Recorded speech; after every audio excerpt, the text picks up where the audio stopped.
सतत सामाजिक कार्यामध्ये व जनतेचे प्रश्न सोडवण्यामागे धावणारे, आपल्या लेखणीतून जनतेचे आवाज उठविणारे सुप्रसिद्ध पत्रकार व निर्भीड पत्रकारिता म्हणून ज्यांची समाजामध्ये आपली छाप निर्माण झाली आहे, असे निर्भीड पत्रकार म्हणजे मनसूर भाई.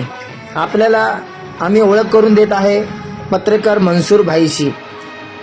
सतत कोणताही प्रश्न असो ते त्या ठिकाणी उपस्थित राहून लोकांचे प्रश्न मार्गी लावून समाधानकारक काम करतात, असे म्हणजे मनसूर भाई पत्रकार. मनसूर भाई पत्रकार यांनी संगमनेर शहर नव्हे तर संगमनेर शहरामध्ये अनेक गल्ली बोळीचे प्रश्न प्रशासनापर्यंत पोहोचून आपली छाप निर्माण केली आहे. हे आहे मनसूर भाई पत्रकार. धन्यवाद.